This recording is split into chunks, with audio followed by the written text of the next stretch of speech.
Je demanderai aussi aux intervenants de travailler dans les délais d'une quinzaine de minutes pour qu'on puisse avoir après au moins 5 minutes de discussion par intervention.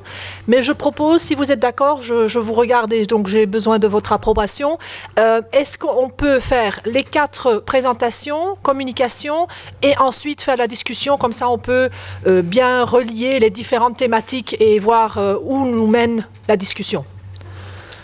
Oui, ça vous va? Alors, je vous remercie.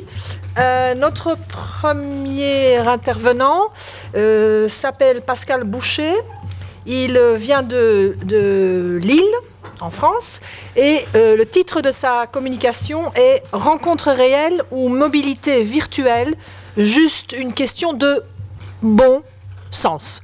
Je vais peut-être demander à Monsieur Boucher de d'abord vite se présenter et ensuite d'entamer sa communication. Merci beaucoup. Oui, merci. Bonjour à tous. Donc moi-même, je suis enseignant-chercheur à l'université de Valenciennes, un laboratoire de sciences de l'information et de la communication, le laboratoire de Visu qui a changé récemment de nom. Et nous travaillons essentiellement sur le document numérique. Et nous avons plusieurs équipes, dont l'une qui travaille sur les modifications induites par le passage aux technologies numériques. Voilà, donc je vais commencer ma communication. Là, la communication que je fais est une communication de contextualisation des enjeux, et c'est plus de la prospective pour les pays du continent africain qui doivent, eux, multiplier les chantiers numériques, alors que dans les pays qui sont déjà à haute densité numérique, là, le problème se pose différemment et on doit éviter que Internet devienne le lieu d'une absence surpeuplée. Donc, je vais m'expliquer là-dessus.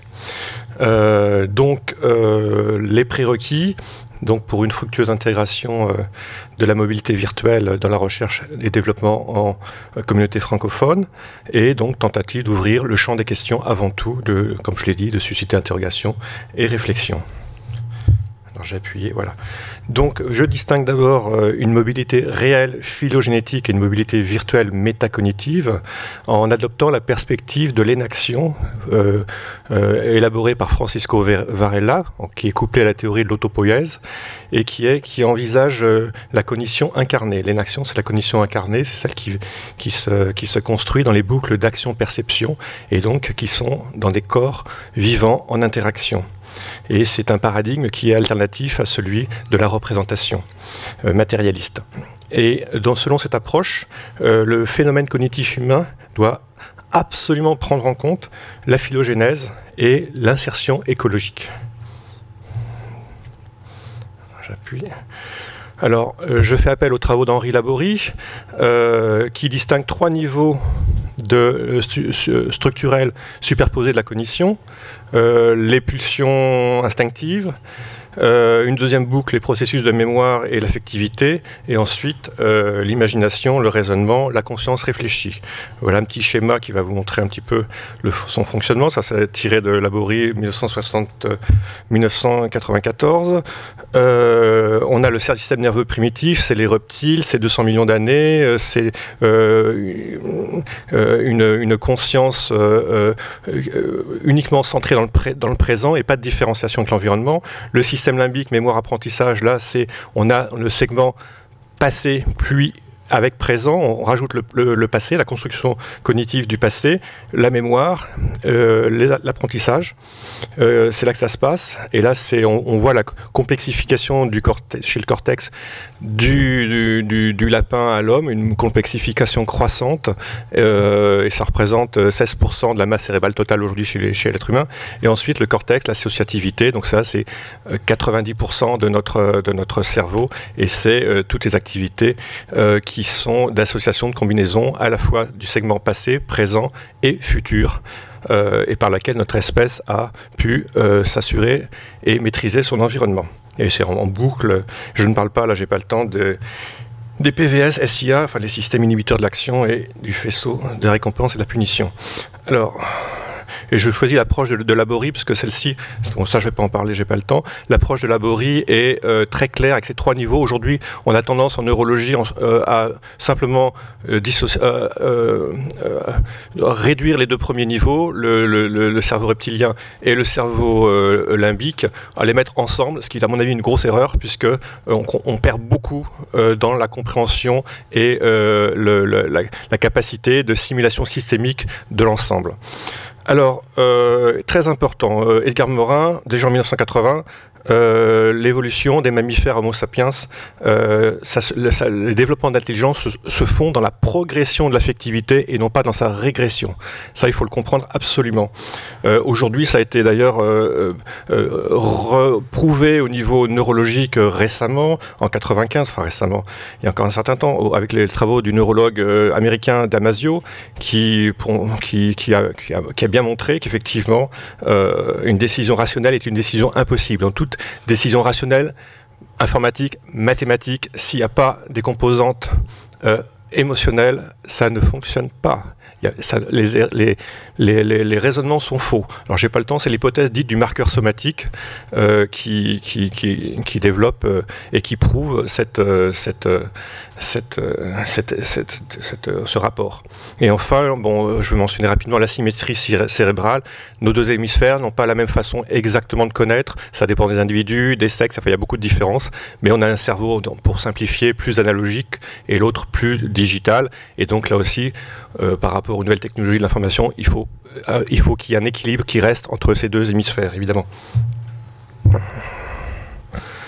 Maintenant, si on passe de la mobilité virtuelle métacognitive à la mobilité virtuelle informatique, avec cette onde de choc électronique, on peut voir un premier Big Bang biologique de l'imaginaire, donc celui qu'on a vu auparavant, avec le néocortex, avec ces 80% de notre masse cérébrale, et par rapport à et qu'il a donné par la suite, donc il a donné toute la culture, le symbolisme, etc., le langage, la virtualisation du présent par le langage, etc. On a un deuxième Big Bang électronique, une époque qu'on est en train de vivre. C'est pour ça qu'on a on vit une époque absolument fabuleuse.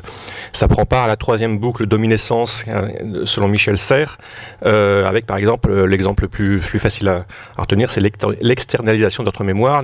Les anciens autrefois avaient besoin d'apprendre des livres entiers qu'ils pouvaient réciter, et c'était ça, c'était la base de leur connaissance. Nous, on peut externaliser à l'extérieur toutes ces connaissances-là. C'est les ordinateurs qui le font pour nous, et le travail cognitif humain se bascule sur un autre plan. Bon, par les réseaux, complexification de l'expérience sans cesse répétée, de l'altérité et pression évolutive considérable. Aujourd'hui, on est sommé d'évoluer, voire disparaître, mais en tout cas d'évoluer très vite. Le monde n'a pas changé de taille, il est toujours le même. On dit que le monde a beaucoup changé, non. Par contre, les boucles de représentation spatio-temporelle et action sont elles qui se densifient toujours plus et qui posent des problèmes d'adaptation dans lesquels nous sommes aujourd'hui plongés. Alors, cette mobilité virtuelle informatique donne un rapport au temps qui est totalement inédit depuis le début de l'aventure humaine. On vit l'ivresse de la vitesse et du pouvoir réel du virtuel. Deleuze en avait parlé il y a déjà bien longtemps. Et au sein des consciences individuelles, aujourd'hui, en lieu et place du présent, qui est une totalité lestée de toute l'expérience humaine, distribuée dans le temps, de plus en plus, voici une ronde indéfini d'instants évanescents. Et pour certains, par exemple Paul Virilio qui est aujourd'hui très, très médiatisé, ces instants sont finalement inhabitables, entre guillemets non humains. Alors le constat d'évidence, c'est que la cognition humaine résulte d'une totalité, d'une maturation lente. Elle est actuellement non compressable. On verra ce qu'on pourra faire par la suite avec les nanotechnologies, mais en tout cas pour l'instant, elle n'est pas compressable. Alors, est-ce qu'on parle de société mobile? N'est-ce pas abusif si l'homme, finalement, ne l'est que si peu de par sa constitution biologique et malgré sa plasticité cérébrale? Et est-ce qu'une société de la connaissance est-elle vraiment en train de voir le jour? Et donc, mais de quel type de connaissance parlons-nous? Qu'est-ce que connaître? Est-ce que c'est un contenu? Est-ce que c'est l'ensemble contenu plus contenant? Une activité logique, avoir des connaissances? Ou bien est-ce que c'est plutôt un processus inactif, contextualisé, synchronique, des composantes phylogénétiques du cerveau triunitaire en bouclage avec l'environnement et qui nous engage tout entier? On a, par exemple, un chercheur à l'âme d'un chercheur, un boucher à l'âme d'un boucher. C'est pas simplement un contenu de connaissances qu'on qu'on peut transvaser comme ça, comme si c'était un objet, un produit. Alors la société numérique qui prend son essor aujourd'hui, pour question importante, est-ce qu'elle constitue un facteur de dérégulation des mécanismes de délégation démocratique, ou au contraire, par l'intelligence collective qu'elle promeut, est-ce qu'elle renouvelle cette dernière? C'était la thèse de Lévy dès 1994 sur l'intelligence collective. Alors, à l'opposé de Pierre Lévy, on a Régis Debray, 92. Est-ce que la démocratie peut être compatible avec la déification de la vitesse? Debray répond qu'un dispositif politique civilisé constitue une machine à ralentir les temps de réponse, à refroidir les émois et les élans, à prendre distance. Et donc, si on ne fait pas ça, pour lui, nous devons admettre la réalité d'un autre paradoxe, la société électronique comme société primitive. On verra s'il a raison ou non.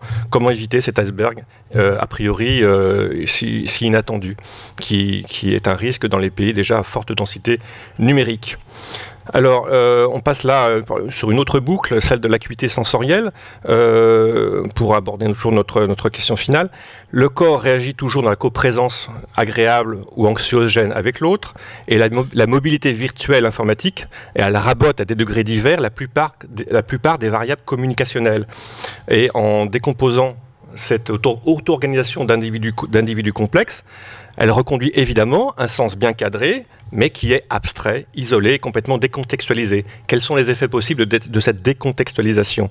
Car c'est un sens unique, et on a un réel approfondissement de la biodiversité des signaux échangés, explicites ou discrets. Et donc, au bout du compte, on a une signification multicontextualisée dans l'interaction qui est diminuée. Donc, ce qui peut poser problème. Pour communiquer, donc on voit qu'on a eu des sens du lointain qui ont été privilégiés dans le différé pendant très longtemps, l'écriture, l'imprimerie, le micro-sillon, 5000 ans, 600 ans, 100 ans, puis la radio, la télévision, pour contracter ce différé jusqu'à le rendre imperceptible. Et bon, le téléphone fixe, mobile, aujourd'hui 5 milliards d'abonnés, l'interactivité semble parfaite pour pouvoir communiquer de manière transparente et de tous à tous, avec tout le stock de connaissances qui est accumulé. Donc a priori, on pourrait y voir le rêve d'un monde enfin civilisé. On sait très bien que c'est une utopie qui sert beaucoup aux industriels, mais c'est évidemment absolument pas le cas. L'homme reste l'homme avec, comme on l'a vu tout à l'heure, son cerveau triunitaire qui n'est pas totalement harmonisé, qui reste immature, avec les relations de dominance, etc., etc. Qui nous viennent de l'évolution animale. Alors, avec les nouvelles technologies de l'information et de la communication, pour l'instant, on a une sorte d'évaporation des sens du proche, de la dynamique du réseau, le goût, l'odorat et le toucher, qui est si indispensable au développement humain sous toutes les latitudes. Est-ce que cette perte de discrimination perceptive est-elle sans conséquence? Est-ce que cette situation a déjà été rencontrée dans l'histoire de l'espèce? Oui, probablement. Comme l'homme s'est relevé quand il marchait entre guillemets à quatre pattes et puis qu'il s'est relevé, finalement il a perdu quelques qualités, il en a eu d'autres. Donc il faut voir ça en termes de pertes et de gains. Alors quelle compensation trouver? Sur quelle échelle de temps? Il y a cette question là qui est en cours, on ne peut pas encore forcément y répondre. Alors il y a des recherches dans le champ de la réalité virtuelle pour essayer de diffuser l'information par les 5 sens. Mais pour l'instant, même si les applications ludiques vont se faire de manière évidente, le chemin à parcourir reste immense dans ce domaine. Et évidemment, la réalité augmentée, l'interaction gestuelle homme-machine vont être des sources de profit absolument considérables et vont changer complètement notre façon de communiquer dans les décennies à venir. C'est tout à fait évident. Donc il faut se préparer à cette mutation et ne pas faire n'importe quoi pour justement conserver un rapport humain et une efficacité à long terme bénéfique à tous. Alors, plus généralement, dans une perspective existentielle, se pourrait-il que gagner du temps par un usage trop excessif des nouvelles technologies de l'information et de la communication puisse vouloir dire en fait en perdre? On gagne des instants numériques performatifs, mais on les gaspille aussitôt dans une débauche d'actions supplémentaires dans ce même espace temporel en négligeant l'exercice de l'approfondissement sensoriel du moment présent non sémantisable. Hein, on sait bien que voir sans voir, écouter sans entendre, goûter sans apprécier, sentir sans ressentir, c'est quelque chose qu'on rencontre de plus en plus souvent. Et les artistes, les sportifs savent bien que le travail sur les sens est laborieux, que ça prend du temps, il faut des efforts énormes, c'est laborieux et qu'on ne peut pas s'en passer. Alors, c'est vrai que s'affranchir du corps et de ses pesanteurs, évidemment qu'on a tous envie, le corps est bien réel, il est mortel, fragile, c'est normal qu'on veuille s'en passer. Et en même temps, c'est une utopie, on ne pourra jamais s'en passer, même en faisant de la science-fiction. Alors, en parallèle, est-ce que la réponse technologique est la seule? Est-ce qu'on peut mieux voir, mieux entendre, de manière ouverte, panoramique, point de départ d'une action efficace, adaptée et ouverte? Alors voilà les réponses maintenant. D'abord, la distanciation critique. Comme le disait Breton en 91, toute l'information tend à devenir universellement accessible, les savoirs moins aujourd'hui, les savoirs comptent moins que ce qu'une certaine tradition humaniste a proposé d'appeler l'exercice critique de la pensée. Mais aujourd'hui, on sait bien que cette distanciation critique, même dans le cadre élargi de la rationalité complexe, je pense aux travaux de Lemoine, de Morin par exemple, est de plus en plus difficile à mettre en œuvre du fait du raccourcissement accéléré des délais de toute nature. Et pourtant, il est impératif de renouer avec l'exercice critique de la pensée, même si ce n'est pas encore suffisant a priori pour conjurer une barbarie toujours possible. Et on peut imaginer des scénarios totalement inédits dans ce domaine. En allant plus loin, on en arrive au concept de fluidité, qui est une mise en flux en cohérence de l'énergie psychique, une interaction parfaite avec l'environnement. Ça suppose une écoute sensible, comme le disait René Barbier en 97, un passage psychique de l'intention à l'attention. Comment être attentif complètement à l'autre, écouter totalement, vraiment, avec son corps, avec tout son être entier. C'est ça qui est important, pas simplement avec des mails où on a eu des communications extraordinairement superficielles par rapport à la densité biophysique de chaque être humain en interaction. Et c'est ce mouvement-là qui pourrait transmuter l'instant inhabitable en moment vivant, et on passerait de fluidité individuelle à une fluidité collective qui est encore à théoriser. Et d'ailleurs, dans le corpus philosophique, il y a une distinction métacognitive cruciale qui a opéré entre instant et moment. Hein. À la différence du temps qui est extensif, le moment est un intensif, tandis que tout laps de temps est fini, le moment est un infini. C'est François Julien, 2001, qui est sinologue d'ailleurs, et donc on a aussi les mêmes conclusions d'ailleurs dans ce domaine. Quand je danse, je danse, quand je dors, je dors. Par moment, il faut qu'on puisse retrouver des points d'ancrage comme ça dans le virtuel, autrement on risque de se laisser emporter par la vague sans dérive suffisante. Alors la francophonie doit investir évidemment donc les outils et collaboratifs virtuels, et doit même mettre les bouchées doubles. Aujourd'hui, c'est un outil fantastique pour la mise à niveau des pays du Sud, mais en même temps il faut que ça soit égalitaire, comme l'a rappelé Rachel tout à l'heure, et en même temps un portail collaboratif, à mon sens, ne peut en aucun cas se substituer totalement à la rencontre humaine en présentiel.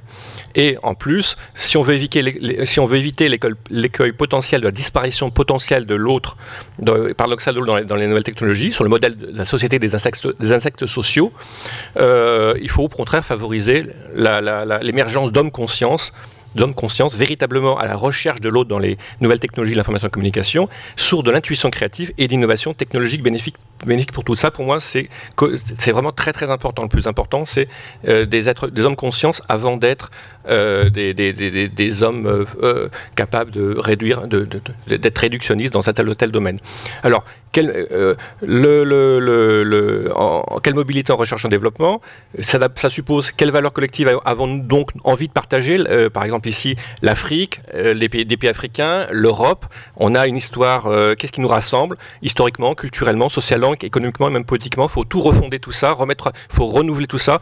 Et face à la montée de l'Asie qui est très forte, derrière l'Inde, il y a l'Inde aussi, et ce sont des sociétés extraordinairement inégalitaires. Est-ce que nous, on est capable de renouveler les lumières et de proposer un schéma qui soit porteur des idéaux égalitaires, démocratiques, ou bien est-ce qu'on ne l'est pas? Et si on ne l'est pas, on va être complètement balayé, parce que derrière, ça pousse très très fort. Et puis donc, plus modestement, quelle modalité de travail mettre en place pour générer une dynamique fructueuse d'auto-organisation des connaissances? De fluidité collective, notamment au sein de l'université numérique. Voilà, je conclue maintenant. Donc, comme nous l'avons avancé, la virtualisation, le point important qu'il faut retenir, l'un des points importants, c'est que la virtualisation de l'intelligence n'apparaît pertinente que si l'ancrage dans le réel est non seulement renforcé, mais surtout cultivé et affiné. La culture des sens, habile et pénétrante, est indispensable à mon sens. Et donc les pays africains francophones, par exemple, de par la vivacité de leurs racines, semblent bien à la pointe de toutes ces interrogations. Je vous remercie.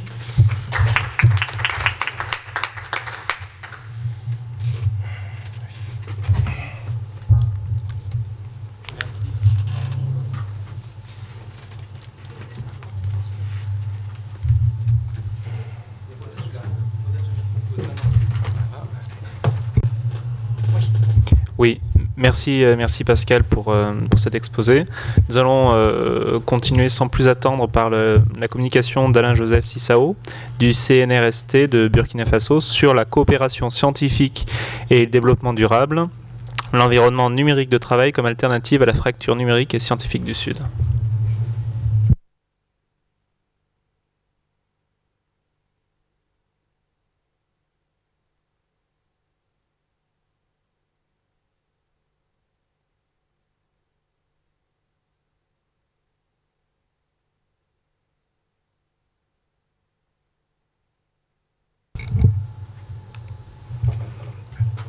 Non, c'est pas la mienne. C'est pas la mienne.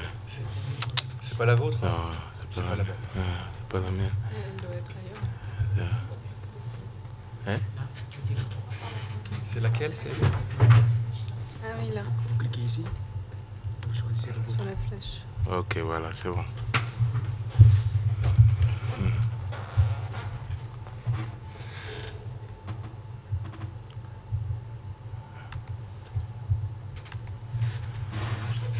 Je vous remercie. Donc, je me présente, Sissao Alain. Donc, je suis chercheur enseignant à l'Institut des sciences des sociétés du Centre national de la recherche scientifique et technologique du Burkina Faso. Je m'intéresse surtout aux questions, j'allais dire, de partage des connaissances au niveau de la toile, c'est-à-dire au niveau d'Internet. Donc, des rapports, de la fracture numérique entre le nord et le sud au niveau de, j'allais dire, d'Internet, mais aussi aux questions de mise en ligne de contenu, hein, notamment des articles scientifiques qui permettent de connaître la production scientifique des chercheurs du Sud. Donc ma communication est intitulée comme suit, c'est la coopération scientifique et développement, c'est coopération scientifique et développement durable, l'environnement numérique de travail comme alternative à la fracture numérique et scientifique du Sud. Donc il faut dire que de façon générale, il est presque un truisme de dire que de nos jours, les nouvelles technologies de la communication et de l'information augmentent à une vitesse importante. Parallèlement, on remarque qu'au niveau des pays du Sud, la fracture numérique est de plus en plus accentuée. Hein. Il y a néanmoins des actions volontaires, hein, planifiées qui tendent à inverser la tendance. Et je pense qu'il est important de développer des synergies de travail basées sur la coopération scientifique et l'environnement numérique afin de permettre non seulement une approche croisée et équilibrée des savoirs, mais aussi de permettre à l'Afrique d'être présente dans la production du savoir dans le monde. Donc c'est un peu ce qui va être notre propos dans cette communication. Donc on peut dire que de façon générale, la fracture numérique, c'est en quelque sorte, ce mot vient après la fracture sociale qui a été lancée comme une boutade par le président Jacques Chirac. Et la fracture numérique apparaît comme une inégalité, de façon générale, face à l'accès aux technologies numériques. Et cela désigne le plus souvent l'inégalité d'accès aux technologies numériques. Et parfois, cela peut même désigner le clivage entre les informations émetteurs et les infos récepteurs. Donc, cette inégalité est fortement marquée entre les pays du Sud et les pays du Nord. Au niveau de la problématique, on peut dire que, de façon générale, les progrès techniques liés à l'information notamment à travers le traitement de l'information par un système concret et Internet est le réseau informatique mondial qui rend en quelque sorte accessible au public des services comme le courrier électronique. Et ceci est en quelque sorte à la base du développement de la société de l'information qui succède à la société industrielle. Et on peut dire que cette nouvelle forme de société doit à la source, cette nouvelle forme de société soit à la source d'une forte croissance économique. Elle a également mis en place de nouvelles formes d'exclusion que l'on rassemble sous le nom de fracture numérique, comme je le disais tantôt. Au niveau des indicateurs, on peut remarquer, j'allais dire, un certain nombre d'éléments qui permettent de caractériser cette fracture numérique, dans le commerce notamment, hein, dans la politique, on remarque aussi cette fracture numérique-là.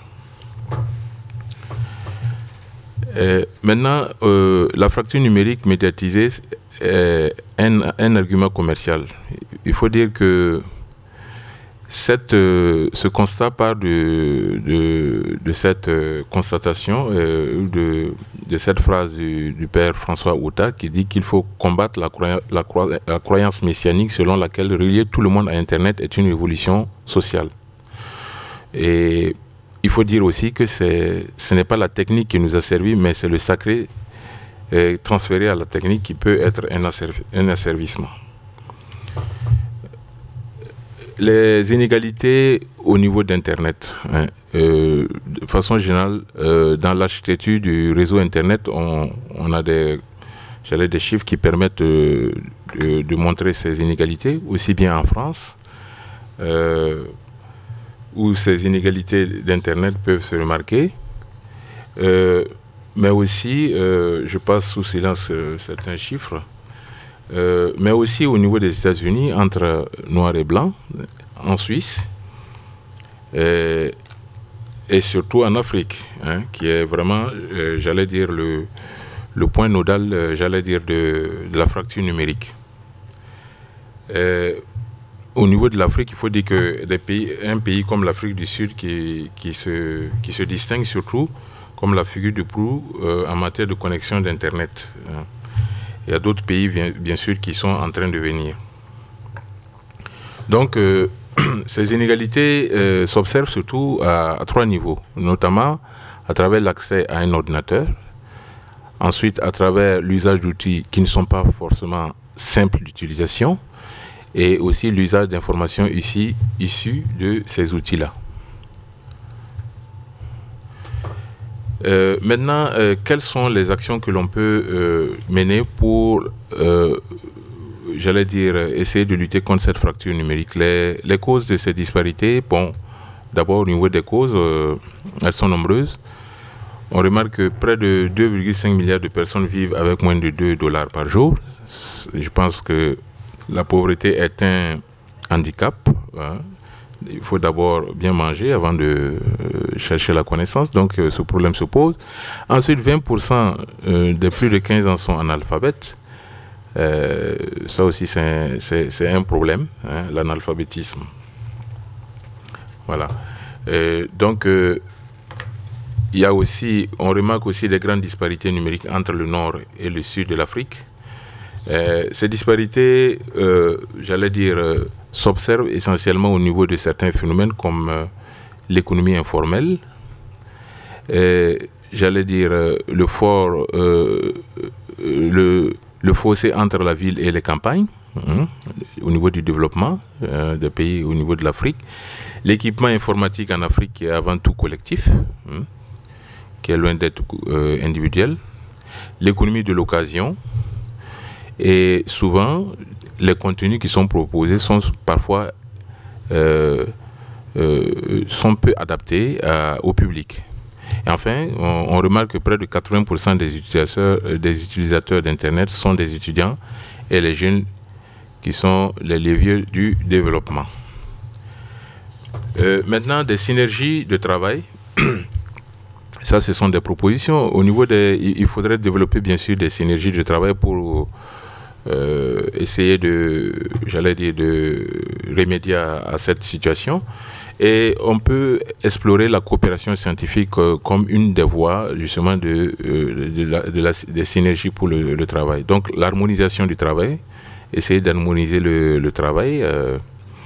Il y a aussi l'environnement numérique, qui peut être un dispositif global fournissant à un usager un point d'accès unifié à travers les réseaux à l'ensemble des outils, contenus et services applicatifs en rapport avec son activité.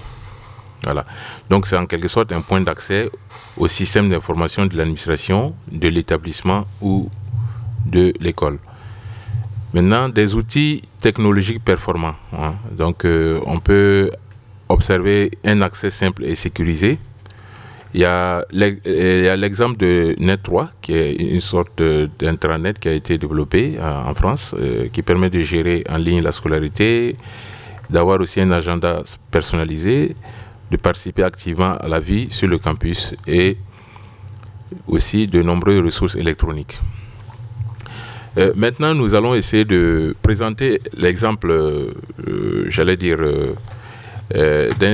d'un système, de partage collaboratif, qui est le CRITAO. Le CRITAO qui est en quelque sorte un réseau de chercheurs africains en littérature qui essaie, de valoriser les travaux des chercheurs africains au niveau de l'Afrique subsaharienne de façon générale.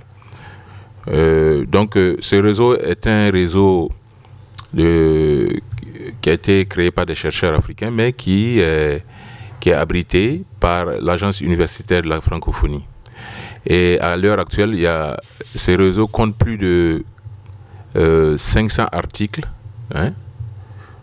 qu'on peut consulter sur la littérature africaine.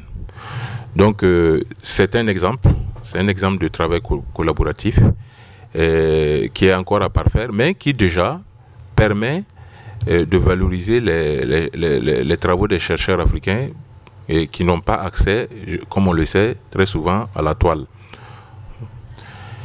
Maintenant, par rapport à Internet, j'aimerais très rapidement montrer quelques résultats d'une enquête que j'ai réalisée avec deux autres collègues chercheurs sur l'utilisation d'Internet par les élèves des classes de 3e et de première au Burkina Faso. Cette enquête a été réalisée au cours de l'année 2006-2007. Et à ce niveau, on voit que le pourcentage qu'utilisent les élèves au niveau d'Internet est autour de 51% pour les classes de 5e et 57% pour les classes de première. Ça, c'est pour les garçons. Et pour les filles, 30% et 42%. Donc, et aussi, on a essayé de voir l'utilisation d'Internet, la fréquence d'utilisation d'Internet parmi ceux qui utilisaient Internet.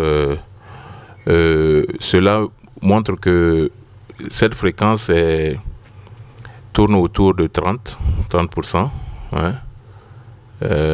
Pour ceux qui utilisaient par exemple Internet par exemple pour quelques heures dans la journée. Il y a aussi l'accès d'Internet au niveau de la maison.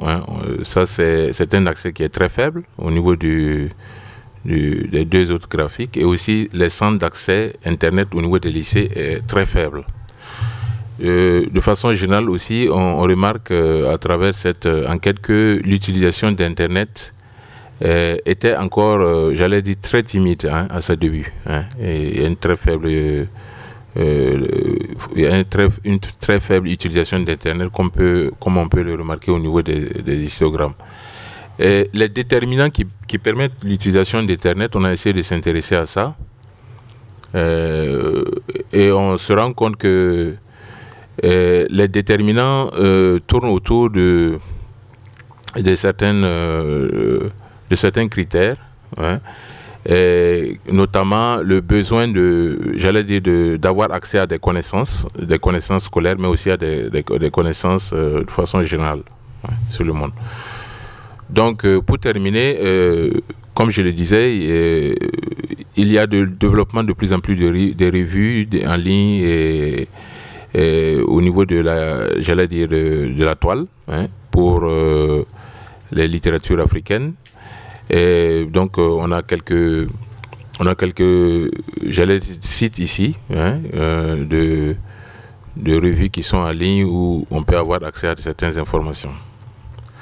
Donc, voici un peu, j'allais dire très rapidement, résumer l'essentiel de ma communication qui voulait justement montrer la nécessité d'instaurer, j'allais dire, un travail collaboratif au niveau scientifique pour permettre le partage, j'allais dire, de l'information scientifique entre le Nord et le Sud, afin, j'allais dire, de permettre cet équilibre, hein, si nécessaire, au niveau d'Internet. Voilà.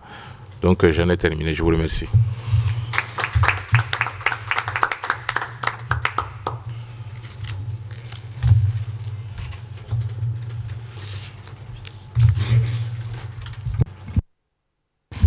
Alors, merci beaucoup, Monsieur Cissao, pour une deuxième communication importante et intéressante. Et je vous rappelle de bien noter vos questions.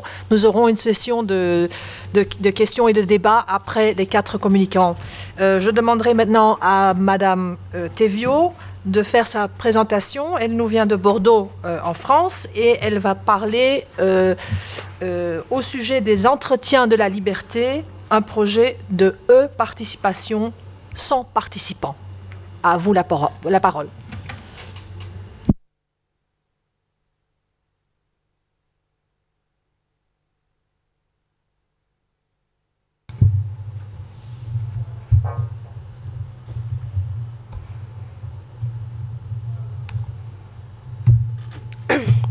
Donc, quelques mots tout d'abord pour me présenter. Je m'appelle Anaïs Thévio, je fais partie de l'équipe de recherche Spirit à Sciences Po Bordeaux, en France, où j'enseigne également. Alors, mon travail de recherche porte plus particulièrement sur l'engagement politique en ligne, sur l'e-militantisme, mais je m'intéresse de façon plus globale aux TIC, aux nouvelles technologies, enfin nouvelles, plus vraiment, aux technologies de l'information et de la communication. Donc ma communication aujourd'hui va porter sur un cas d'étude, un cas particulier, les entretiens de la liberté. Un cas d'étude qui porte donc justement sur l'e-participation, mais qui a du mal, qui rencontre beaucoup de difficultés pour trouver des participants et réussir cette ambition d'être un site participatif. Donc, tout d'abord, nous verrons que c'est un projet ambitieux, les entretiens numériques de la liberté, peut-être trop ambitieux, puisque ce projet repose sur un site participatif qui a des difficultés à se faire connaître et à enregistrer des contributions.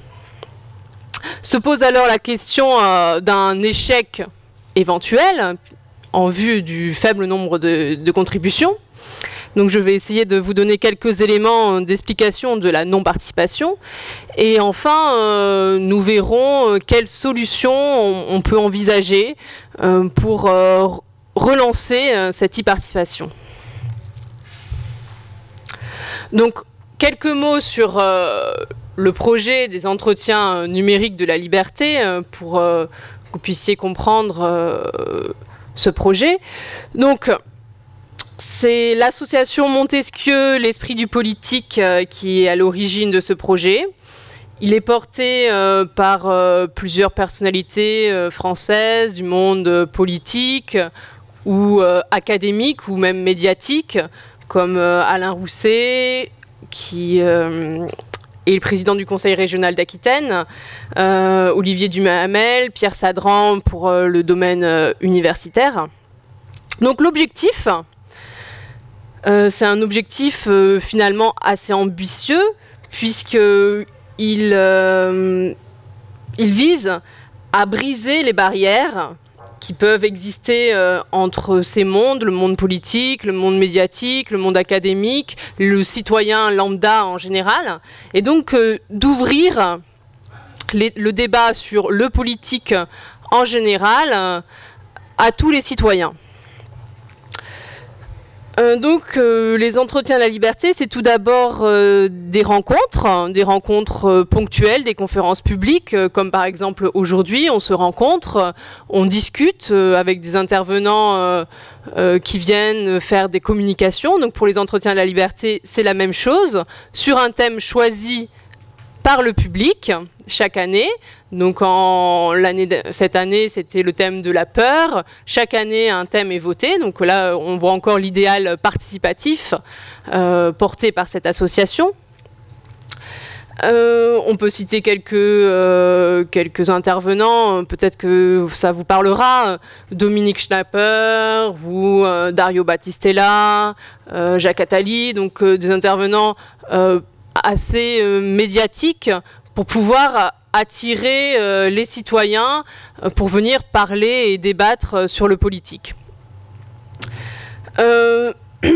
Donc ces rencontres ponctuelles ont un succès assez significatif, puisque en 2009, lors de la deuxième édition, ils ont permis de réunir 700 participants, donc c'est quand même assez considérable. Ça se déroule sur 2 jours, des conférences le vendredi et le samedi à Sciences Po Bordeaux, donc dans un cadre universitaire, et ensuite au Château de la Brette, donc dans un cadre plutôt historique, pour amener les citoyens à venir dans le lieu aussi. S'ils ne veulent pas venir pour un contenu, ils peuvent aussi se déplacer pour le lieu historique. Donc cette année en 2011, c'est le thème, pour l'édition 2011 disons plutôt, c'est le thème de l'engagement qui a été choisi par le public. Donc pour prolonger ces rencontres ponctuelles, dans un temps donné, l'envie a été finalement de mettre en place un site qui se veut participatif, pour justement briser les barrières de distance, parce qu'il est bien évident qu'un chercheur un chercheur sénégalais va avoir des difficultés parce que ça a un coût pour se déplacer à ces conférences ponctuelles. Et donc l'ambition et le désir, c'était de permettre, au-delà des frontières nationales, à tous les citoyens et toutes personnes intéressées par le politique de venir s'intéresser à ces débats organisés par les entretiens de la liberté. Donc, un site participatif a été mis en place, un site qui s'efforce de naviguer à contre-courant, puisqu'il cherche à aller contre... L'immédiat et l'instantané prévalent sur la toile, et ce site participatif cherche à être un lieu de rencontre qui prend le parti d'avoir un débat plus de fond, avec un esprit critique toujours présent et un effort d'argumentation assez important tout de même. Donc, bien évidemment, comme ce site cherche à faire participer tous les citoyens, il y a aussi une œuvre de vulgarisation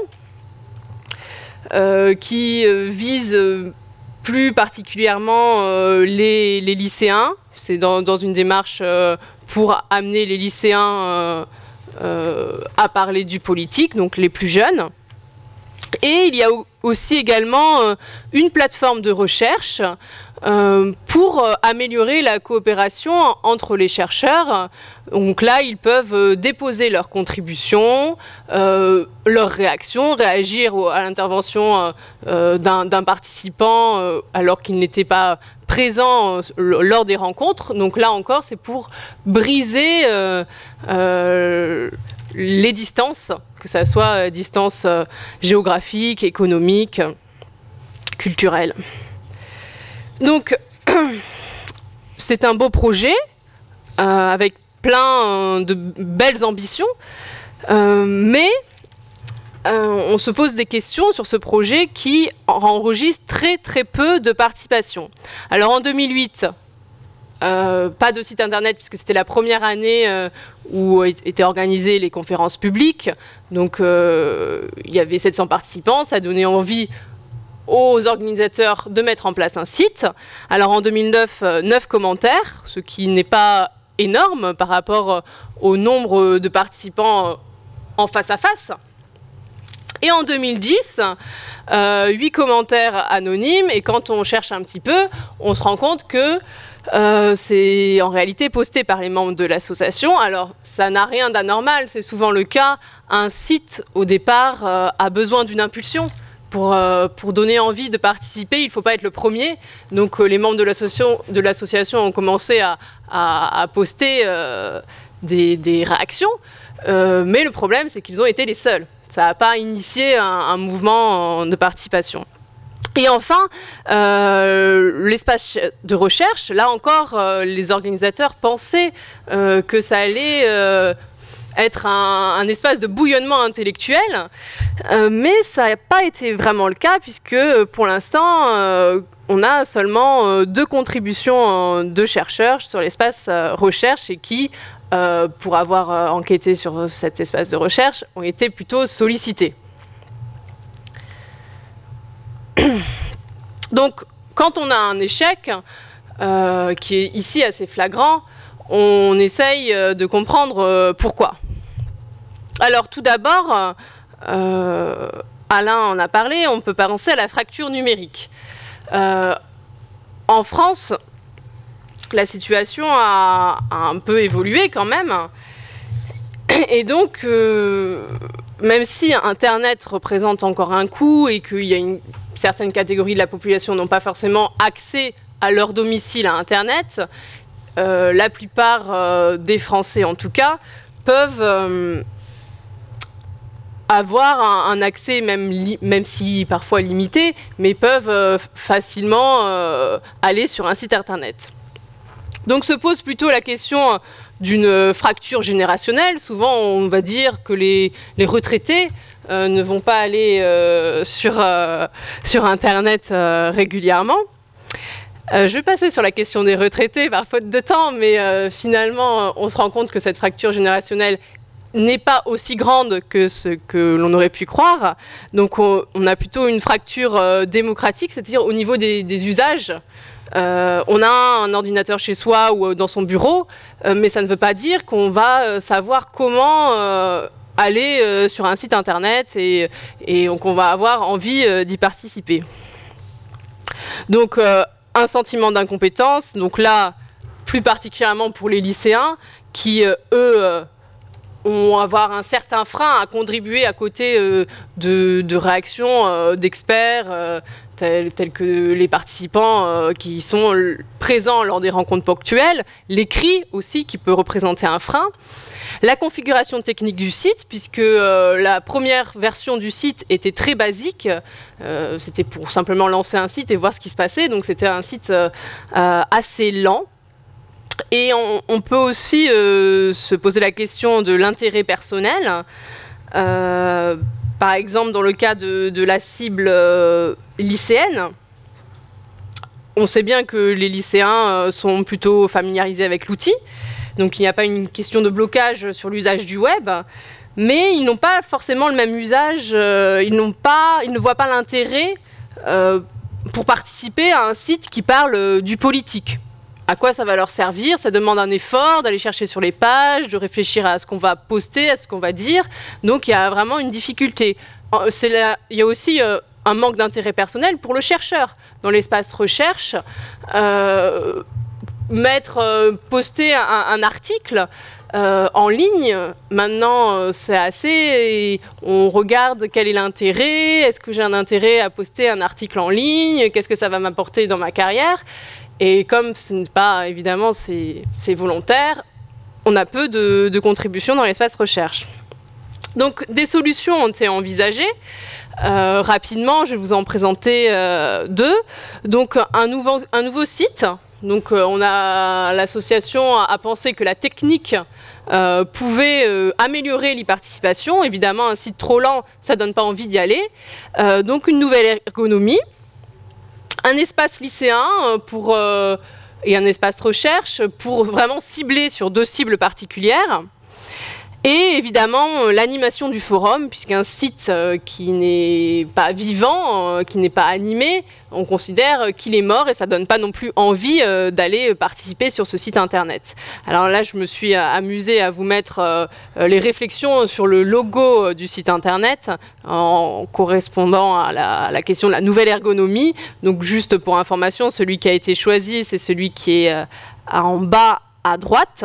Donc il y a eu vraiment une réflexion. Alors après, est-ce que c'est intéressant de mener une réflexion aussi longue, puisque le petit rond dans la tête, ça correspond à l'arrobase. Le cercle, donc le numérique. Le cercle, c'est l'espace en fait du domicile, de l'ordinateur, et l'ouverture vers les autres à travers l'arrobase. Donc je ne sais pas si vous me suivez. Discussion numérique, ça représente ça. Donc il faut vraiment avoir l'explication, je pense, pour y voir plus clair, mais il y a eu vraiment une réflexion sur cette question de l'ergonomie. Donc plusieurs sites possibles, plusieurs propositions, et finalement c'est cette dernière proposition qui a été validée par les membres de l'association. Donc avec un peu plus de design qui donne envie d'aller sur le site internet. On voit à gauche l'espace lycée, l'espace recherche. Si vous avez l'occasion d'y jeter un œil, vous pouvez y aller.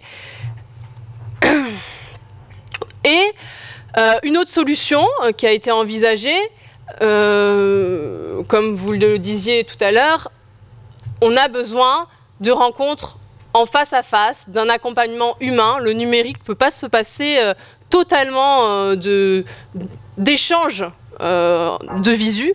Donc, notamment avec la cible des lycéens, l'objectif, l'idée, ça a été de collaborer avec les enseignants du secondaire à travers un partenariat, en s'associant notamment à une opération Sciences Po Bordeaux, je le veux parce que je le peux. Je le peux parce que je le veux, plutôt le contraire.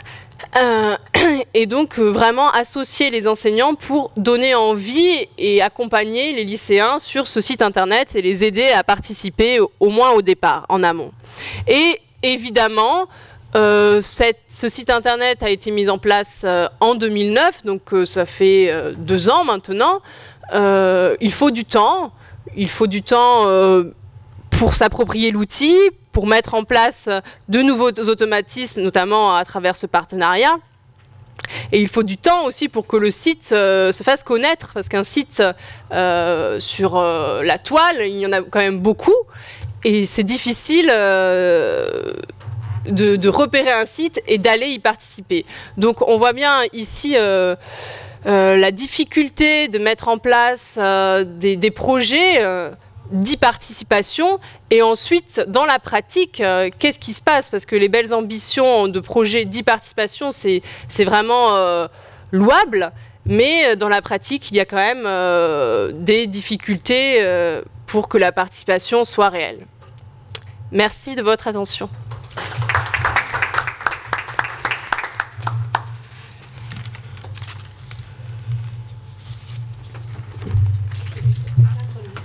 Ah pardon. Merci beaucoup pour cette nouvelle présentation et ces réflexions introspectives sur ce projet. Nous allons dès maintenant donner la parole à Banga Gueye. Alors, reprenez-moi si je prononce mal votre nom, de l'université Cheikh Anta Diop de Dakar, sur le sujet vers un compromis entre mesures actives et mesures passives pour la localisation géographique des hôtes dans l'Internet. Je vous passe la parole. Merci beaucoup. Donc, merci pour l'introduction. Je m'appelle Bamba Gueye. Je suis enseignant-chercheur à l'université Cheikh Anta Diop au niveau de la faculté des sciences et techniques du département de maths informatique. Donc, je suis dans le laboratoire informatique de Dakar qui fait partie de l'école doctorale de maths informatique. Donc, je vais vous montrer un peu le travail que je suis en train de faire pour le moment. Donc, je m'intéresse au niveau de la localisation géographique des hôtes dans l'Internet. On verra à l'issue de cette présentation c'est quoi, et aussi au niveau des réseaux de capteurs. Donc c'est ça mes champs d'intérêt au niveau de la recherche. Donc la motivation pour faire de la localisation géographique dans l'Internet, c'est quoi? c'est l'émergence de nouveaux services qui sont basés sur la localisation. Donc, je pense qu'assez souvent, vous vous connectez sur Internet et automatiquement, on vous propose des publicités par rapport à l'endroit où vous êtes, ainsi de suite. C'est parce qu'il y a un moteur qui est derrière qui permet de vous localiser grâce à votre adresse IP. Donc, il faut savoir qu'à chaque fois quand vous vous connectez sur Internet, vous avez une adresse IP par l'intermédiaire de votre machine. C'est un peu comme le numéro de téléphone que vous avez pour vous joindre. Et comme motivation, il y a la publicité ciblée, il y a aussi la diffusion restreinte de contenu. Il y a une manifestation qui se passe dans un pays donné, comme par exemple la Coupe du Monde. Et en fonction des droits qui ont été achetés par un pays donné, on peut dire tel ou tel pays a le droit d'avoir les images de cette Coupe du Monde. Donc là, on va faire un filtrage par rapport aux adresses IP. Il y a aussi l'identification qui est basée sur la localisation du client. Imaginez, vous avez votre carte bancaire et vous dites à votre banquier que s'il y a quelqu'un qui veut faire de l'e-commerce, acheter sur Internet, si ce n'est pas à partir de tel endroit, il faudra refuser la transaction. Il y a aussi la lutte contre la pédocriminalité. Donc les gens, quand ils sont sur Internet, ils pensent qu'ils ne peuvent pas être localisés, ils sont un peu partout. Donc ce qui fait qu'avec la localisation géographique, s'il y a quelqu'un sur un forum ou bien sur un chat, il peut être localisé grâce à son adresse IP. Et ceci, c'est des techniques qui existent sur lesquelles nous travaillons ici au niveau de l'université. Il y a aussi le besoin aussi de faire la cartographie d'Internet, savoir où se trouvent les routeurs, où se trouvent les switches et autres. Donc, analyser le comportement du routage. Donc, le routage, ce n'est rien d'autre que quand vous envoyez un paquet dans l'Internet, par où passent les paquets à travers Internet. C'est un peu comme vous envoyez une lettre à la poste. Quels sont les différents pays, les différentes villes par lesquelles passe cette lettre jusqu'à arriver à la destination. Mappage de la topologie de l'Internet. Donc, voici les motivations par rapport à ce travail que nous faisons ici. La problématique, c'est quoi? L'Internet, c'est des systèmes autonomes. Donc, un système autonome, c'est quoi? C'est une administration qui est privée ou bien qui est publique. Et en français, on va dire des fournisseurs d'accès Internet, comme Orange, comme France Télécom, ou bien comme AT&T et autres. Et au niveau, ce que vous voyez ici, c'est différents systèmes autonomes qui sont imbriqués et qui vont s'échanger du trafic. Donc, imaginons un autre quelque part dans un système autonome. Le but, c'est, est-ce qu'il est possible d'associer une localisation géographique à cet autre Internet? Et la problématique, c'est quoi? Connaissant l'adresse IP d'un internaute, peut-on inférer sa position géographique? Et ça, actuellement, c'est un bouillonnement intense au niveau du milieu de la recherche parce qu'il y a beaucoup de sous qu'il y a derrière au niveau des bases de données, au niveau des mesures actives et autres. Donc, comment localiser un node dans l'Internet? On a plusieurs techniques. On a des techniques qui sont basées sur des mesures passives ou bien qui sont basées sur des mesures actives. Par mesure passive, on ne va pas injecter du trafic dans le réseau et par mesure active, on va injecter du trafic dans les réseaux. Donc, vous savez bien qu'au niveau du réseau, on peut avoir des goulots d'étranglement, ainsi de suite. C'est un peu comme l'autoroute. À certaines heures, il y a des embouteillages, à d'autres heures, il n'y en a pas. Donc, si on veut essayer de localiser quelqu'un et on va injecter du trafic et que ça vaut la peine de saturer encore le réseau. Et vous avez par exemple plusieurs bases de données commerciales qui utilisent des bases de données de géolocalisation comme GeoByte, GeoIP et GeoURL qui sont des mesures passives. Nous avons aussi des mesures actives. Donc pour localiser quelqu'un sur la base de mesures actives, on va utiliser ce qu'on appelle les RTT qui permet de savoir le délai entre deux hôtes, une source et une destination. Et là, pour pouvoir utiliser des mesures actives dans l'Internet, on se base sur une corrélation entre délai et distance géographique. C'est l'hypothèse qui permet de pouvoir utiliser des mesures actives. Et comme exemple, nous avons des techniques comme GeoPing, CBG. Nous avons aussi l'utilisation de l'outil Traceroute. Donc, pour les gens qui sont dans l'informatique, le Traceroute, ça permet de savoir quels sont les routeurs qui sont traversés par un paquet entre une source et une destination. Nous avons aussi l'utilisation du RTT et de Traceroute en même temps. On va combiner les deux. On va faire une mesure de délai, en même temps aussi faire un Traceroute. On verra par la suite pourquoi l'utilité du Traceroute. Et aussi, il y a une approche qui est l'objet de ma communication aujourd'hui, qui propose une approche hybride. On va essayer d'utiliser des mesures actives et des mesures passives en même temps. Parce qu'on verra par la suite qu'il y a des inconvénients et des avantages par rapport aux mesures actives et aux mesures passives. Et là, on propose d'utiliser une approche hybride qui s'appelle GeoHybride. Donc, au niveau des mesures passives, il y a l'approche DNS. Le DNS, c'est rien d'autre que ce qu'on appelle en anglais le Domain Name Server.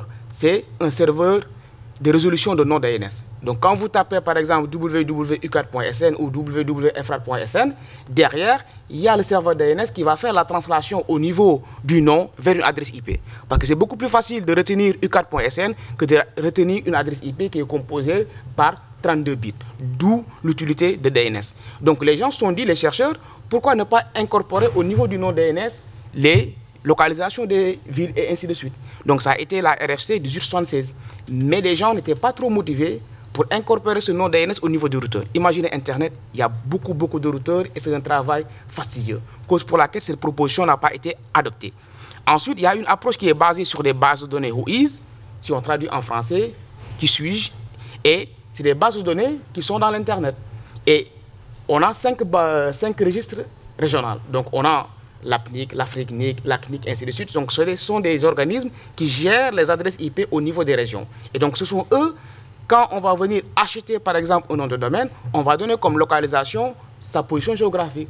Par exemple, si on prend le cas ici de Orange Sénégal va acheter des blocs d'adresses IP, donc Orange va donner son adresse par rapport à Dakar, ainsi de suite. Ce qui fait qu'il y aura beaucoup d'adresses IP qui vont être associées à ce bloc, mais on n'aura pas une précision. Donc ce qui fait que quand on a une adresse IP 141.152.24.9, on pose la question où suis-je, on va avoir comme réponse la localisation du fournisseur d'accès, qui est Reston, qui est aux États-Unis. Alors que je peux être bien éloigné par rapport à la position géographique de mon fournisseur d'accès. Donc là, il y a un manque de précision. Et il y a aussi des approches qui sont basées aussi sur les informations de routage BGP. Donc tout ceci, c'est encore au niveau des mesures passives. Et il y a une publication qui a été faite, c'est les pionniers au niveau de la géolocalisation, et ça a été publié au niveau de la conférence SICOM en 2001. Donc ces gens-là, ils proposent de faire du clustering. Donc qu'est-ce qu'on fait? Donc le clustering, c'est un regroupage. Donc on va essayer de trouver dans le réseau des hautes références dont on va connaître les positions géographiques, et quand quelqu'un va se connecter, on va essayer de faire un mappage par rapport à ces gens-là pour trouver la localisation géographique. On se base sur les informations de routage comme BGP. Donc vous savez que quand on va aller sur Internet, il y a des protocoles qui permettent aux routeurs de communiquer. On va utiliser ces informations. Et comme inconvénient au niveau de ces mesures passives, les informations enregistrées dans les bases de données WHOIS peuvent être inexactes ou désuètes. Donc on peut avoir une entreprise qui va déménager, ou bien une entreprise qui achète un bloc d'adresse IP et qui revend à quelqu'un d'autre qui fait de la sous-traitance. Donc on va avoir de l'imprécision. Les grands fournisseurs d'accès Internet aussi n'annoncent que des préfixes agrégés pour des raisons de passage à l'échelle. Parce que si on regarde un bloc d'adresse IP, c'est un masque qui est très grand, donc on ne peut pas tout annoncer. Donc par exemple, quand on va dire à quelqu'un de venir ici à l'UCAD, on va dire, bon, venez à l'UCAD. C'est petit à petit après qu'il va découvrir qu'il doit aller à la faculté de médecine ou bien à la faculté de lettres, ainsi de suite. Donc on annonce seulement un truc qui est agrégé. Comme vous venez ici au Sénégal, on va dire, vous prenez un vol jusqu'à Dakar. Ensuite, après, on va vous orienter vers votre hôtel, ainsi de suite. Donc, ce qu'on dit un peu des raisons de passage à l'échelle. On sait qu'aussi, un bloc d'adresse IP peut être localisé dans plusieurs endroits géographiques. Il y a eu des communications qui ont été faites dans ce sens. Et au niveau des mesures actives, qu'est-ce qu'on fait au niveau des mesures actives? On peut utiliser des liens. Donc, quand on fait, par exemple, un trace-route, on va découvrir l'ensemble des routes qui se trouvent entre une source et une destination. Donc là, c'est l'exemple des serveurs qui vont faire des trace-routes ou bien des pings. On a des liens, on a des routeurs. Et quand on envoie un message, là, on va essayer de découvrir le délai. Et par rapport à ça, on va essayer d'inférer la distance géographique. Et toujours aussi, au niveau, par exemple, des routeurs, chaque administrateur va essayer de nommer son routeur comme il l'entend. Si on regarde par exemple l'exemple que nous avons ici, il y a un routeur qui s'appelle BCR1 SO 2.0 Paris.cw.net. Donc ici, au niveau de ce nommage de routeur, il y a l'indication Paris. Donc si on traverse ce routeur avec des mesures, on va se dire, tiens, il y a Paris, donc ce routeur est à Paris. Donc ça, c'est fait avec l'outil Traceroute. Donc, comment trouver la localisation de leur cible? C'est d'essayer de trouver quel est le dernier routeur qu'on a traversé et d'essayer de l'associer à la position de notre Internet. Et donc, cause pour laquelle ici, la localisation de leur cible, c'est la localisation du dernier routeur reconnaissable sur ce lien. On verra ici que ça peut être utile ou bien aussi trompeur. On prend ici un exemple que nous avons ici. Il n'y a aucune règle pour nommer les routeurs dans l'Internet. Donc, les gens ont essayé de trouver un consensus par rapport au code des villes, par rapport au code des aéroports, ainsi de suite. Mais bon, si on a 10 000 routeurs à nommer, on est administrateur, on veut faire autre chose, on n'a pas le temps, on va nommer le routeur comme on l'entend. Donc si vous regardez l'exemple que nous avons ici, il y a 2 routeurs, l'un qui s'appelle charlotte.ucsd.edu. Donc ici, on va voir le nom de Charlotte, on va se dire peut-être que ce routeur est localisé à Charlotte, mais pas du tout. C'est plutôt au niveau de l'université San Diego. Le deuxième aussi, donc c'est par rapport à Denver, ainsi de suite. Donc je vais faire vite fait. Donc au niveau de mesures actives aussi, il y a l'outil GeoPing sur laquelle, la technique GeoPing sur laquelle on se base. Donc ici on va essayer de trouver la localisation de leur cible. Qu'est-ce qu'on fait? On a des hautes références dans l'Internet, on va faire des mesures et on va essayer de trouver quel est le serveur le plus proche par rapport à leur cible. Donc ça, c'est la technique GeoPing. Donc là, vous voyez qu'on va associer la position de leur cible par rapport à la machine qui se trouve en Europe, alors que le gars, il est en Afrique. Donc ça, c'est les techniques GeoPing. Nous, on a essayé d'améliorer ceci, de passer à un ensemble discret de réponses vers un ensemble continu. Et ceci, on le fait grâce à une technique qu'on a publiée en 2006 qui s'appelle CBG. Et grâce à une triangulation, comme on fait au niveau, par exemple, des GPS, on veut localiser quelqu'un, on a des satellites qui envoient, par exemple, des distances, et on essaie de faire une triangulation. Et là, ici, c'est la même chose. On a des machines cibles dans l'Internet qui vont envoyer des mesures vers leur cible. Et ensuite, après, on va transformer ce délai en distance géographique. Et la position de l'autre va être ici, au niveau du schéma, l'intersection de ces cercles que nous avons. Et à partir de ci, on va essayer de trouver une approximation de ces autres cibles. Maintenant, on a des sources de distorsion. Parce que si, par exemple, on dit je vais aller de Dakar à Rufisque, je compte mettre 15 minutes, c'est tout en sachant que vous êtes tout seul sur la route. Mais il y aura des embouteillages, ainsi de suite. Peut-être que le président qui va sortir, il peut dire moi je vais mettre 15 minutes parce qu'on va lui laisser la route entière. Mais ici, on peut avoir des sources de délai. Donc, ce qui fait que quand on va faire des délais supplémentaires, on va avoir des sources de distorsion. Donc, cause pour laquelle on a proposé GeoHybride. Et l'idée de GeoHybride, c'est quoi? On va d'abord faire une mesure passive. On va essayer de géolocaliser notre cible dans un rayon proche. On va dire, on va utiliser une base de données, et en utilisant une base de données, on va dire, tiens, le mec, il est à Dakar. Et ensuite, après, on va utiliser seulement des serveurs qui se trouvent en Afrique, ou bien qui se trouvent au niveau de l'Afrique de l'Ouest, pour essayer de faire les mesures. Donc, nous gagnons en termes de passage à l'échelle, parce qu'on va injecter moins de mesures dans le réseau. Et ensuite, on va gagner aussi en temps de réponse. Parce que vous savez, une base de données, elle est beaucoup plus rapide pour fournir l'estimation, parce qu'on fait une requête au niveau d'une base de données, que faire des mesures dans l'Internet. Quand on fait une mesure, on est obligé d'attendre que la sonde qu'on envoie arrive au niveau de leur cible et nous revenir. Donc, ça va nous permettre de gagner du temps. Et comment ça fonctionne? Il y a une cible qui arrive, on fait une requête de géolocalisation au serveur. Le serveur qui va envoyer une requête à la base de données pour trouver une information grossière. Ensuite, on va faire des mesures actives par rapport au serveur qui se trouve dans cette zone et ensuite donner la réponse de localisation. Et là, on gagne beaucoup de temps. On a eu à implémenter cette technique au niveau de Planet Lab, qui est un réseau de testbed qui permet d'avoir des machines un peu partout dans des universités, que ce soit en Afrique, en Europe, ainsi de suite, et avoir un test grandeur nature. On a utilisé les bases de données commerciales et les textes que nous avons. On a eu à faire un test basé sur notre heuristique qui cherche à récupérer les autres cibles qui sont proches de leur cible, ou bien soit de choisir de manière aléatoire les serveurs qui vont faire la mesure. Et là, on voit que par exemple, avec 20 autres références par rapport à un choix basé sur une heuristique, on a une erreur médiane de 175 km, ou bien une erreur médiane quand on fait de l'aléatoire de 400 km. Donc ça veut dire qu'on est capable de localiser suivant l'échelle, par exemple, d'une ville, pour dire que tel autre, il est à Dakar, il est à Kaolack, il est à Thiès.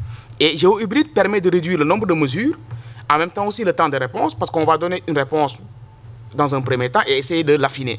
Les 20 autres références les plus proches sont suffisantes. Donc on n'a plus besoin d'avoir des autres références éparpillées à travers l'Internet, mais seulement 20 suffisent pour faire les mesures. La mise à jour des bases de données reste difficile aussi à faire. Et comme perspective, on essaye d'investiguer comment les bases de données sont construites, parce que quand vous regardez, par rapport à votre localisation géographique, si vous faites une requête, vous êtes à Paris, vous êtes aux États-Unis, vous allez avoir une réponse assez correcte. Mais si vous avez une adresse qui se trouve en Afrique ou bien dans les pays asiatiques, vous allez avoir moins de précision. Parce que les gens, ils vont avoir tendance à fabriquer leur base de données en fonction des retombées commerciales par rapport, par exemple, aux ventes qu'ils peuvent faire dans l'Internet. Et donc, je vous remercie. Merci pour votre attention.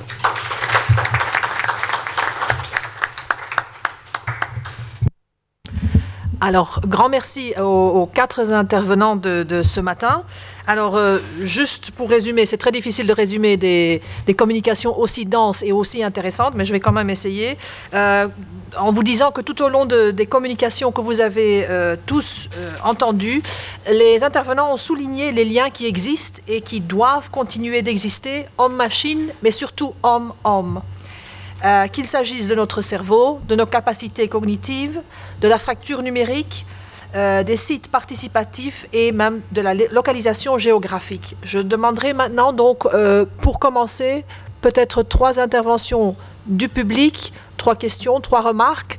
Est-ce que vous voudriez d'abord vous présenter, ensuite dire à quelle personne vous vous adressez et enfin poser votre question ou faire votre remarque, votre commentaire? Merci. À vous.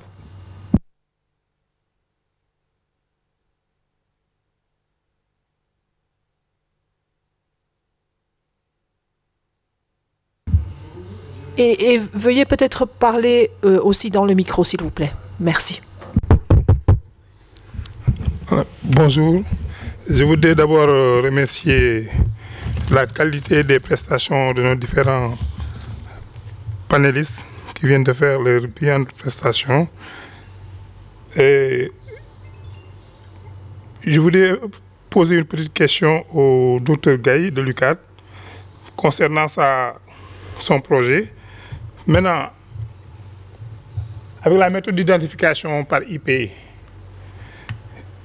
est-ce que vous ne pouvez pas, dans le cadre de vos recherches poussées en informatique, essayer d'éradiquer la cybercriminalité dans le temps?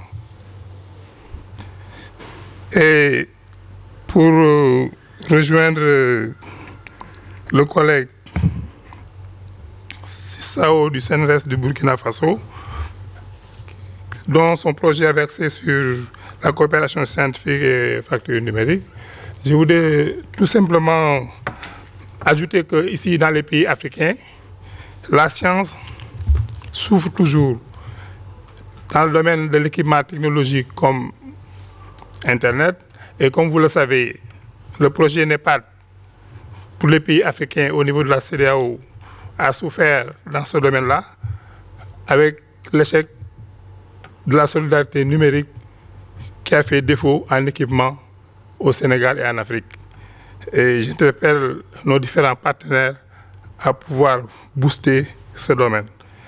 Et enfin, pour terminer, c'est par rapport à Madame Théviot de Bordeaux pour son projet dit participation sans participants. La collaboration par Internet, vous savez,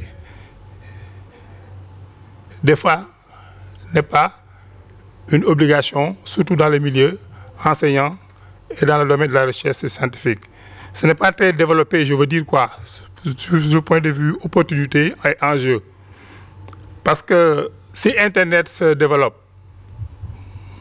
dans l'enseignement supérieur comme dans l'enseignement moyen secondaire général, je vous pose la question ici dans ce lieu, est-ce que le déficit des enseignants ne va pas en pâtir? Est-ce que ça ne va pas diminuer le volume, si je puisse m'expliquer ainsi, le volume ou l'effectif des enseignants au niveau des lycées et de l'enseignement supérieur? Peut-être que ça peut être une des solutions à une e-participation, des fois, qui n'encourage pas la participation, comme les e-éducation qui n'encouragent pas tellement l'éducation dans nos systèmes éducatifs. Je vous remercie.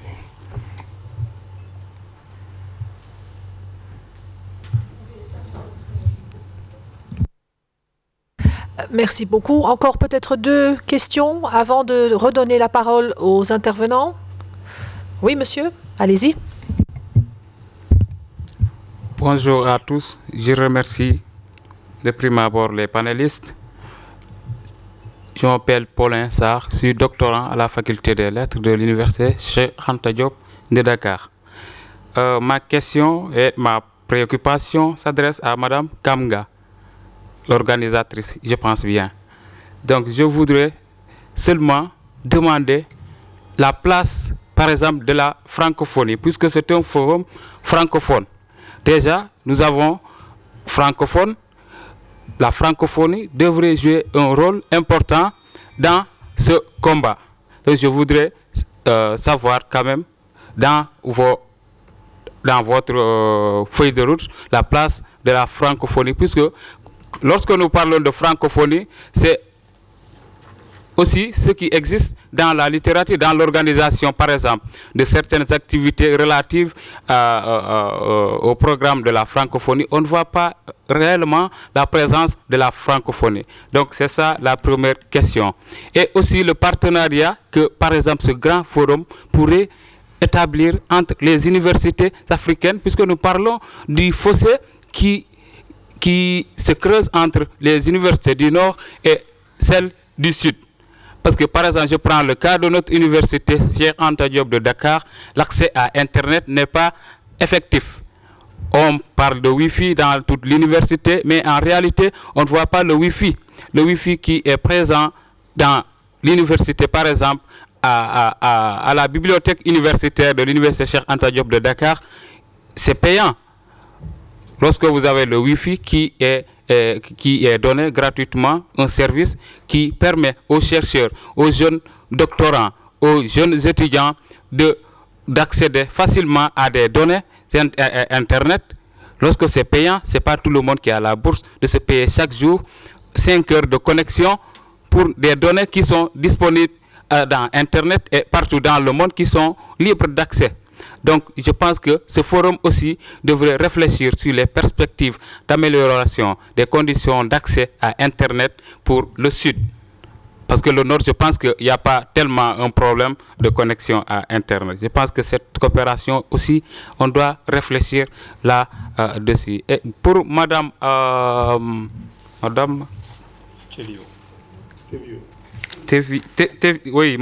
Tevio, elle a parlé de liberté.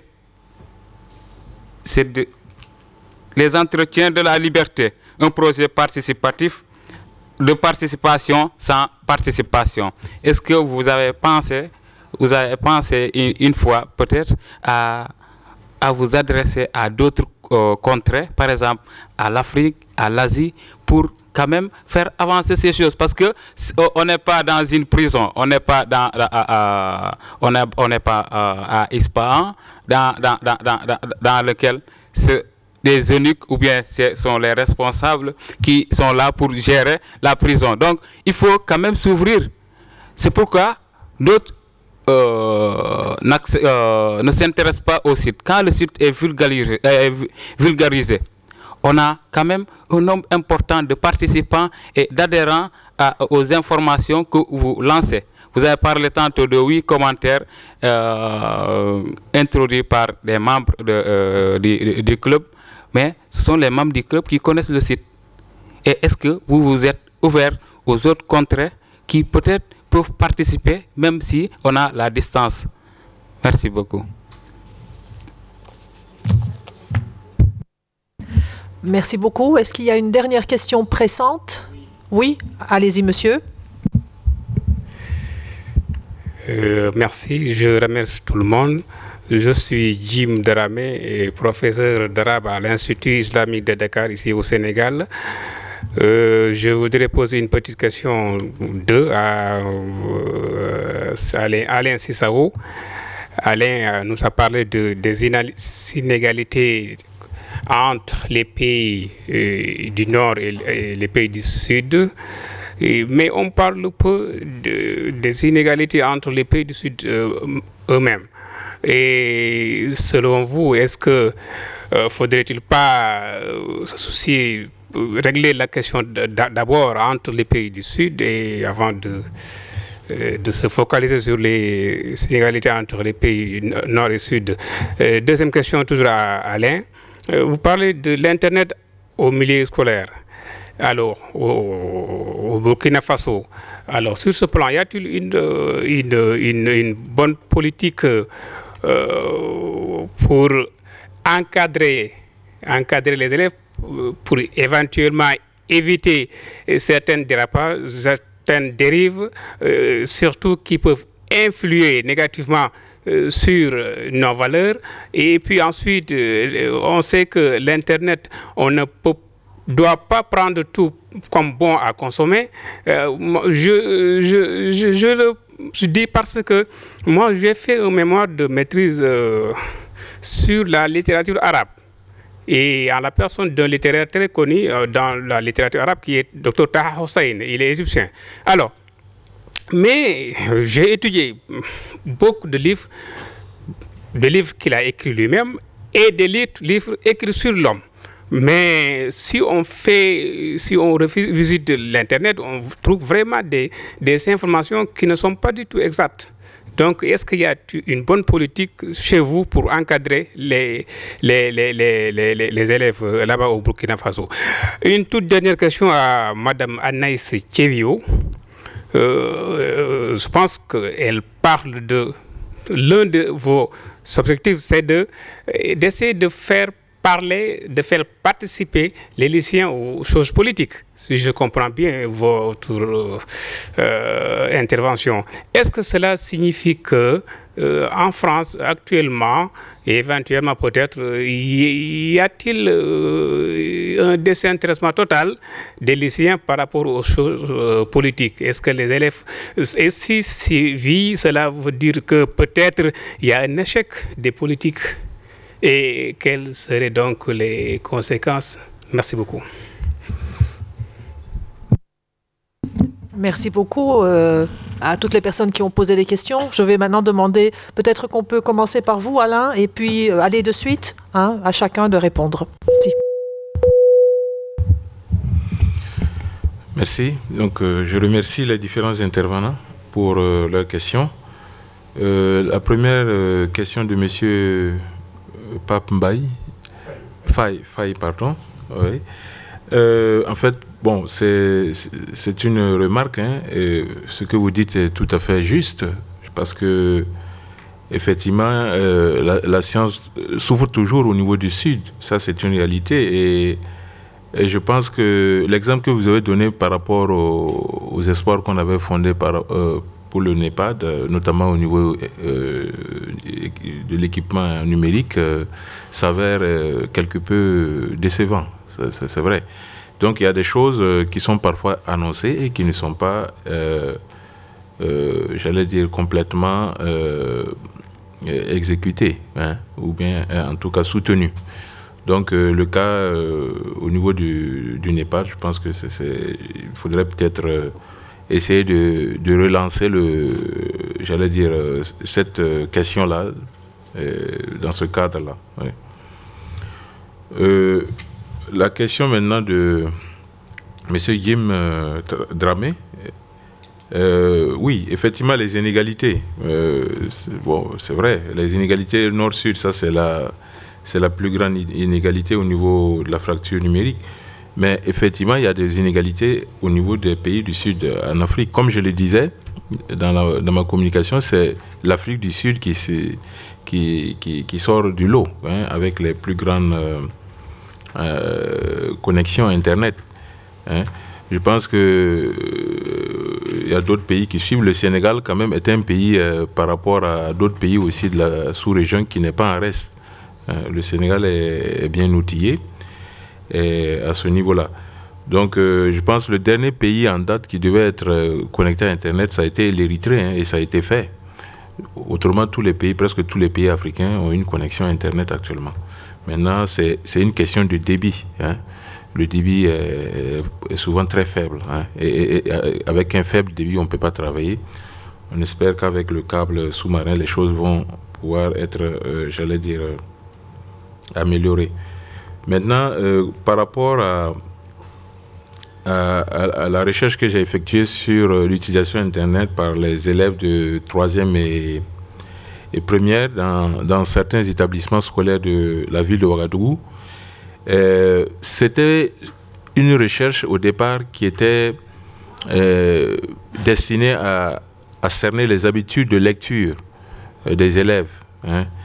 Et nous avions trouvé bon qu'il fallait y associer les questions d'Internet, parce qu'on a essayé de voir est-ce que les élèves utilisent Internet pour s'informer, pour lire. j'allais dire, pour acquérir d'autres savoirs, d'autres connaissances. C'était l'objet de notre recherche que nous avons menée. Mais il faut dire que on ne s'est pas intéressé, bien sûr, aux utilisations, j'allais dire, aux dérives qui peuvent éventuellement survenir. Bon, ça c'est nécessairement, il y a toujours des dérives dans Internet. Ça c'est sûr, au niveau de l'utilisation. Mais il faut dire qu'au Burkina, on a créé une commission nationale d'éthique par rapport aux nouvelles technologies, aux TIC. Et cette commission a été créée pour contrôler un peu les contenus j'allais dire, des informations aussi, et pour essayer d'avoir pour voir quels sont les contenus d'abord qui sont mis dans les différents sites, etc. Mais aussi pour pouvoir essayer de gérer des questions comme la cybercriminalité, etc. Tout ça, voilà. Donc, bon, c'est l'information que je peux vous donner par rapport à cette question-là. Voilà, je vous remercie.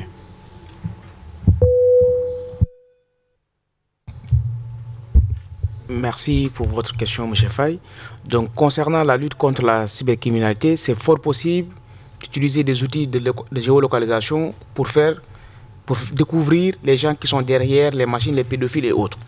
Maintenant, le problème juridique auquel on peut se confronter, c'est après avoir identifié la localisation géographique de l'internaute, on dit que s'il est à Dakar, après avoir identifié aussi son fournisseur d'accès, c'est pouvoir demander au juge, ou bien parce que le fournisseur d'accès, il n'a pas le droit de dire par exemple l'adresse IP XYZ appartient à M. Tel, tant qu'il n'y a pas une lettre, une assignation fournie par le juge. Donc c'est plutôt un problème juridique auquel les gens sont confrontés par rapport, mais en termes de faisabilité technique, c'est pas possible de localiser quelqu'un. Mais au niveau juridique, le fournisseur d'accès, il n'a pas le droit de donner le propriétaire d'une adresse IP. Il y a aussi un autre problème. Le premier problème, c'est par rapport au juridique. Et le deuxième problème, c'est si le fournisseur d'accès n'attribue pas une adresse IP qui est fixe à chaque internaute. Parce que dans certains pays, il n'y a pas assez d'adresses IP. Donc ça veut dire que si on se connecte aujourd'hui, on peut avoir l'adresse IP XYZ, mais demain, si on se reconnecte, on peut avoir une autre adresse IP. Donc ce qui fait qu'entre-temps, si la personne s'est déconnectée et autre, on ne peut plus suivre sa trace. Mais techniquement, c'est possible. Tout dépend après des lois du pays pour pouvoir faire une requête au niveau du fournisseur d'accès et avoir le correspondant adresse IP telle personne. Merci.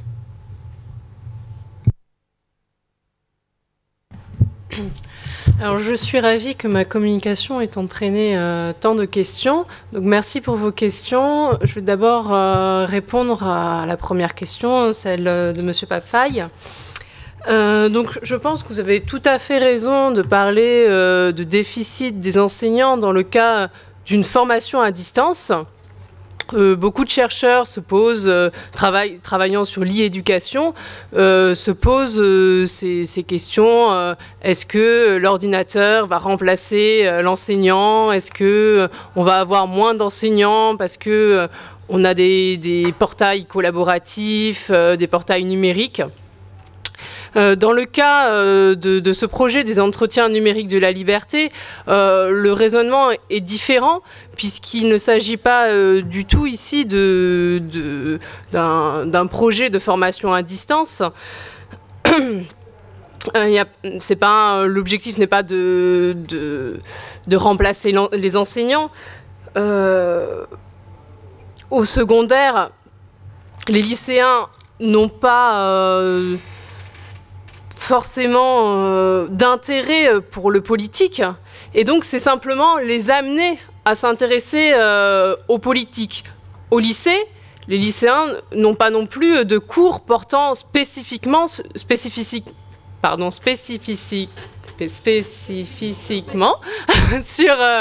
la science politique. Donc c'est finalement pour éveiller leur intérêt, et ils n'ont pas d'enseignant qui va les intéresser sur cette thématique-là de façon plus approfondie. Donc non, finalement, ça ne va pas diminuer le nombre d'enseignants dans dans le secondaire, puisqu'il n'y a pas d'enseignants réellement qui s'intéressent à cette question.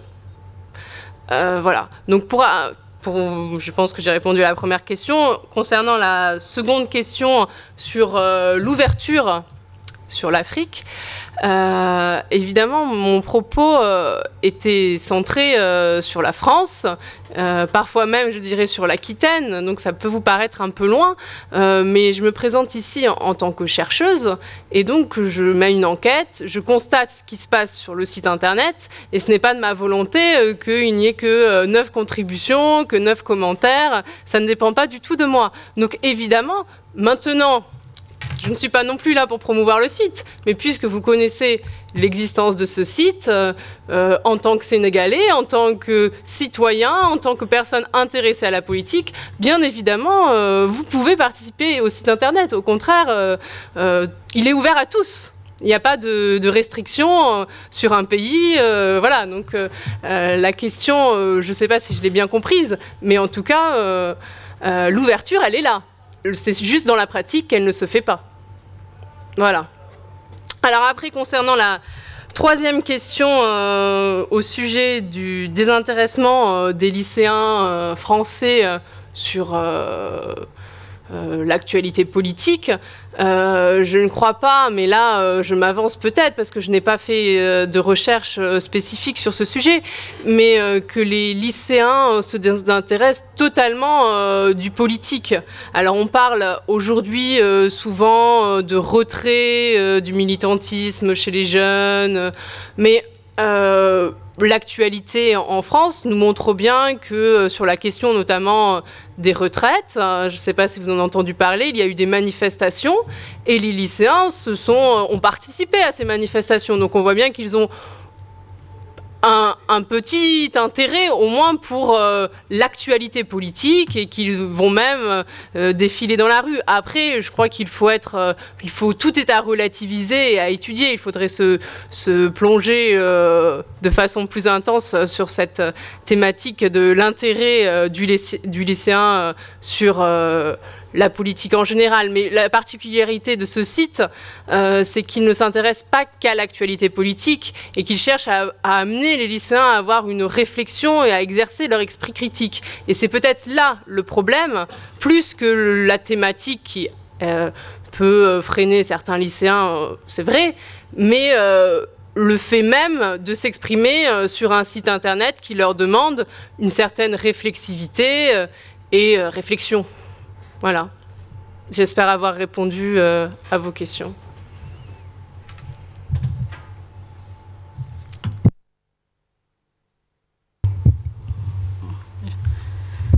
Je vous remercie pour cette question très pertinente. Ce qu'il faut savoir, en fait, c'est que la coopération scientifique est intrinsèquement liée à la politique. Donc, on ne peut pas vraiment départager à un moment donné les deux. Et dès le lancement de ce projet, en 2008, on a fait un grand travail d'information auprès de principales institutions en charge de la recherche, mais aussi de la coopération, en France et à l'étranger. On a, pour un petit peu entrer dans les détails, on a été même jusqu'à voir monsieur Alain Joardet, l'ancien secrétaire d'État à la coopération. On a également sollicité même le cabinet de l'Élysée qui a retransféré notre dossier non seulement auprès de la francophonie, mais également auprès du ministère des Affaires étrangères. Toutes ces trois institutions ont approuvé le projet, nous ont encouragés, mais sauf que les promesses au niveau surtout du soutien financier tardent à se concrétiser. Indépendamment de ça, le projet doit démarrer, il doit continuer. Donc c'est un petit peu ce qu'on a essayé de faire, sachant bien sûr que après tout, être francophone, c'est aussi être libre. Donc tout francophone a le droit à un moment donné de développer un projet, de développer un programme de coopération qui l'intéresse. Donc EFRAD garde aussi cette indépendance en termes de ses choix de thématiques ou bien en termes d'un certain nombre d'objectifs qu'on peut mener. Donc c'est aussi important de faire la nuance entre les deux, sachant bien sûr que c'est très crédible d'être parrainé par ces institutions-là, bien sûr c'est très crédible et tout, mais ça n'empêche pas que nous puissions avancer dans cette même lancée. Et pour finir, au niveau des différents contrats ou au niveau des différents partenariats et tout. Bien sûr, si nous sommes présents ici, c'est également pour construire, que ce soit de manière individuelle, chaque institution représentée, ou bien même dans le cadre des FRAT, peu importe, nous sommes là pour construire et pour réfléchir ensemble comment faire, peut-être dans le cadre des publications collectives ou bien dans le cadre des appels à projets. Donc, on est là durant ces 3 jours et on espère effectivement que ça débouchera sur un certain nombre de propositions pour ce type de partenariat. Merci.